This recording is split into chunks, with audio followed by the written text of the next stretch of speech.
Se tem um assunto que não sai da boca do povo nessa época do ano, é a declaração do imposto de renda. O processo deve ser feito pela internet até o dia 30 de abril e muitas são as dúvidas. Mas fique tranquilo, vou te ajudar nesse vídeo. A primeira delas é falar sobre se você tem ou não que fazer a declaração. Dá uma olhada.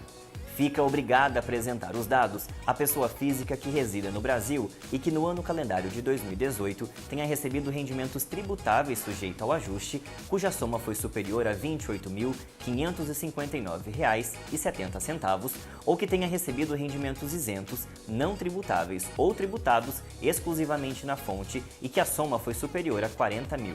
Eu conversei com um contador e ele vai tirar agora todas as suas dúvidas sobre a declaração. Dá só uma olhada.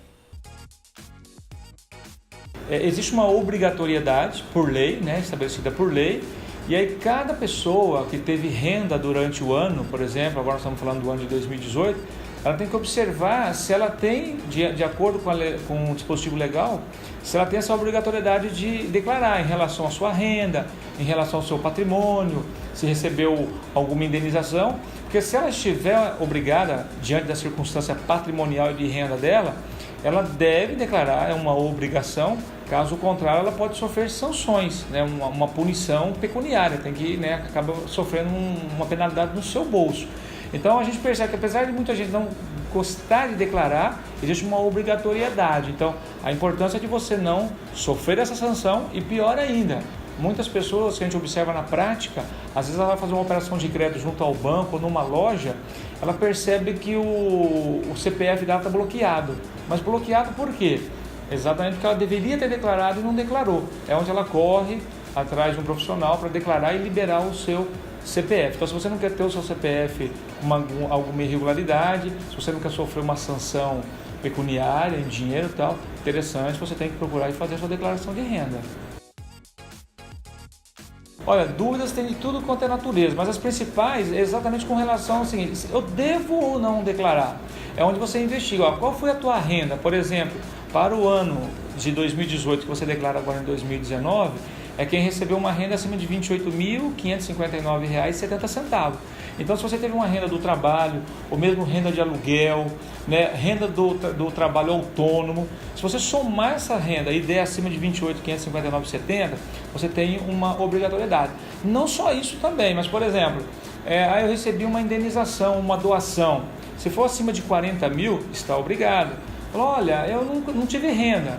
Mas você tem patrimônio? Eu tenho patrimônio, eu tive herança, recebi patrimônio. Acima de 300 mil, também está obrigado a declarar. Então não é só se você ganhou ou não ganhou, trabalhou ou não trabalhou, tem que ver se tem patrimônio.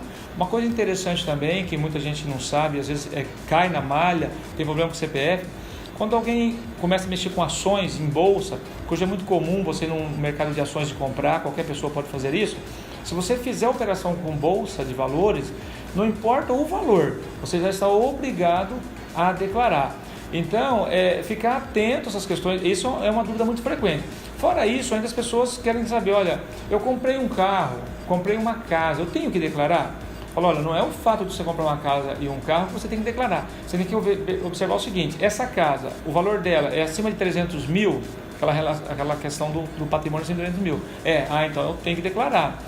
Agora, acima de comprar um carro, mas a tua renda é baixa, você comprou financiado, não te obriga a declarar.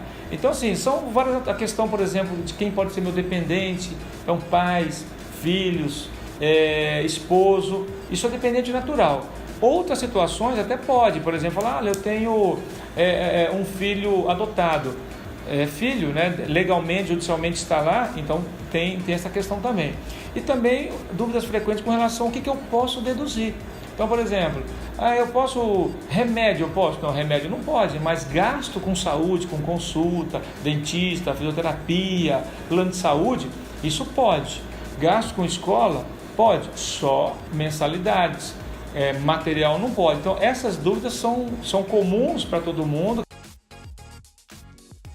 A malha fina é o seguinte, é quando a Receita Federal ela recepciona a sua declaração de renda e aí ela faz um batimento, ela verifica que o que você declarou está de acordo com outras informações que ela tem sua, por exemplo. E se não tiver de acordo, você cai em malha. Então, um exemplo clássico. Às vezes você tem 2, 3 rendas, você só declara uma renda, não declara outra. Mas a Receita Federal, por outros meios, através de DIRF, através de movimentação bancária, ela tem lá a tua renda. Ela fica esperando você declarar. Quando você declara que ela verifica que não bate essa renda, ela te chama para explicação. Então a malha fina, que muita gente fala, será que eu caí em malha fina? É uma verificação que a Receita faz. Se daquilo que você declarou, porque a declaração de renda ela é uma autodeclaração, é você que está declarando. Ela verifica se aquilo que você declarou bate com as informações que ela tem previamente no sistema dela, né? Se não bater, ela te chama para uma explicação e uma possível regularização. Agora, um fato interessante para este ano de 2019, em relação ao que a gente vai fazer para 2018, que a gente está fazendo em 2018, é que a Receita Federal está disponibilizando 24 horas depois que você entrega a sua declaração, a consulta da malha fina. Então, se você entrega a sua declaração no dia seguinte, dá uma entrada lá na página da Receita Federal, vai lá em consulta, declaração de renda, restituição, coloca o seu CPF lá, que lá vai aparecer se você já tem uma pendência a ser verificada. Se tiver, o que você faz? Faz uma retificação, que aí já te evita de um monte de problemas, de você ser chamado pela Receita Federal. Então é interessante esse instrumento agora, de você já verificar se você está em malha ou não. Se você tiver, você tem tempo já de regularizar e tá em dia com o leão. Agora ficou mais fácil, não é mesmo? Então agora, com as dúvidas sanadas e com o processo todo feito, saiba se você tem ou não que ter a restituição do imposto de renda. A restituição é o quê? Você, quando faz a declaração em março e abril, você está fazendo uma declaração de ajuste, ou seja, tudo que aconteceu com você no ano anterior, no caso aqui 2018, né? Você declara para a Receita, o sistema da Receita verifica se o que você ganhou e aquilo que você tem de dedução, se o valor a pagar é compatível com o que você pagou ou não. Então ela faz o cálculo e fala, olha, você tem que pagar X mil reais no ano. Se você pagou além do que você deveria, ela te devolve esse dinheiro a título de restituição. Se você pagou aquém do que você deveria, aí você tem um saldo de imposto a pagar, que você pode pagar em 8 parcelas, né, de abril a dezembro, você pode parcelar esse valor e pagar. Então é importante porque a declaração de renda é assim, para uns dá restituição, ou seja, ele pagou além do que ele devia. Para outros dá imposto a pagar. E muita gente pensa, não, mas se o meu colega recebeu, eu trabalho na mesma empresa, por quê? Porque é diferente.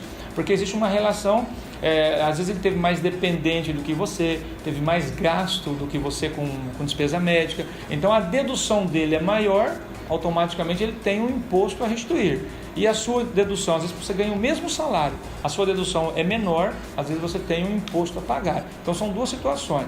Agora, uma coisa interessante para o contribuinte também estar sempre verificando, o próprio sistema da Receita, o próprio aplicativo, ele vai dando para você ali qual é a melhor opção para você em termos de declaração, se fazer uma declaração simplificada ou uma declaração completa. Então o contribuinte tem a possibilidade de escolher aquilo que é melhor para ele. Fala, olha, eu vou fazer a completa porque ela me dá uma restituição maior. Ou eu vou fazer a simplificada porque ela me dá um imposto menor a pagar. Você escolhe. A escolha é sua. Então, é um mecanismo que a gente tem, né, que você vai escolher aquilo que é mais benéfico para você em termos de pagar ou restituir imposto de renda.